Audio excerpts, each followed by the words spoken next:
আওয়ামী লীগ একটি খুনির দল। খারাপ ভালো এই প্রশ্নটাই আমি আনতে চাই না।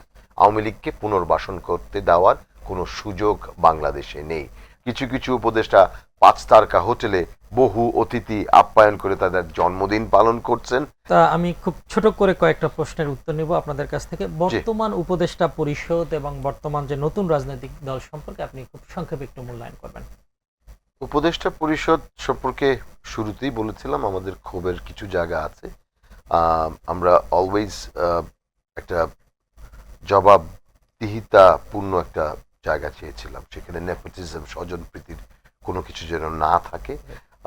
আপনারা জানেন যে 13 জন উপদেষ্টা নিয়োগ পেয়েছে বৃহত্তর চিটাগাং ডিভিশন থেকে, এবং সেখানে অধিকার এবং গ্রামীণ ফোন এর যে উপদেষ্টাদের যে আমরা যে পরিমাণ উপদেষ্টা দেখছি তাকে অনেকেই সেটাকে একটা এনজিও গ্রাম সরকারও বলতে বাধ্য হচ্ছেন।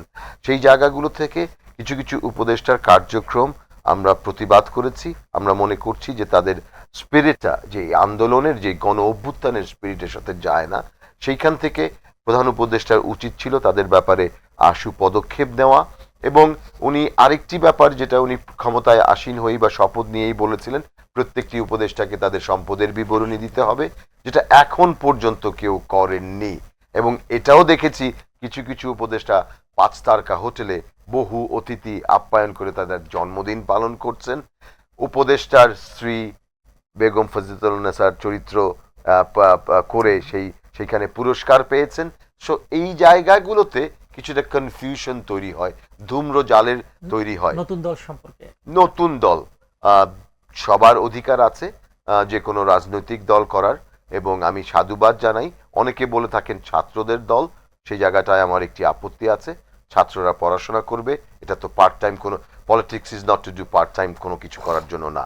তরুণদের দল, যারা নতুন আগামীর বাংলাদেশ বিনির্মাণে একটি আগ্রাসন মুক্ত বা আধিপত্যবাদ মুক্ত বাংলাদেশ, এবং যেই বাংলাদেশ বিশ্বের মানচিত্রে বুক চিতিয়ে গর্ব বলে কথা বলবে, যারা তাদেরকে নেতৃত্ব দিবেন তাদের অবশ্যই অধিকার আছে রাজনৈতিক দল করার জন্য। কিন্তু প্রশ্ন থেকে যায়, ক্ষমতায় থেকে তারা যে সুযোগ সুবিধাগুলো নিচ্ছেন সেইটা নিয়ে দল করাটা কতটা প্রাসঙ্গিক। হোটেল সেরাচেনে যখন আপনারা ইফতার মাহফিল করেন, আপনারা যেই বড় পরিসরে সরকারি সমস্ত প্রোটোকল নিয়ে দলের আত্মপ্রকাশ করেন, সেইগুলো জনমনে প্রশ্নের উদ্রেক করে। আপনাদেরকে এই জায়গাগুলো থেকে বিরত থেকে আমি মনে করি তাদেরকে একেবারে স্পটলেস যেই কাজটা করতে হবে। আসেন আমরা দেশের জন্য আমরা কাজ করি, জনগণই নির্ধারণ করবে কারা তাদেরকে চায়। আওয়ামী লীগের রাজনৈতিক ভবিষ্যৎ কি দেখেন আপনি? আহ, অনেক জটিল এবং কঠিন একটি প্রশ্ন। আপনার এই বিষয়টি বারবার উঠে আসছে যে আওয়ামী লীগকে পুনর্বাসন করানোর একটা চেষ্টা চালানো হচ্ছে। এখানে অনেকগুলো কথা উঠে এসছে যে খারাপ আওয়ামী লীগ, ভালো আওয়ামী লীগ, যারা ভালো আওয়ামী লীগের আছেন তাদেরকে দিয়ে দলটাকে গোছানোর কথা। আমার কাছে কথাবার্তা পরিষ্কার, আওয়ামী লীগ একটি খুনির দল। খারাপ ভালো এই প্রশ্নটাই আমি আনতে চাই না। আওয়ামী লীগকে পুনর্বাসন করতে দেওয়ার কোনো সুযোগ বাংলাদেশে নেই। নাজিদেরকে যেমন নিষিদ্ধ করা হয়েছে, আমাদেরকে জাতীয় ঐক্যমতের ভিত্তিতে আওয়ামী লীগকে নিষিদ্ধ করতে হবে। যেই নৌকাটি ডুবে গেছে সেই নৌকাটিকে ভাসতে দেওয়া যাবে না।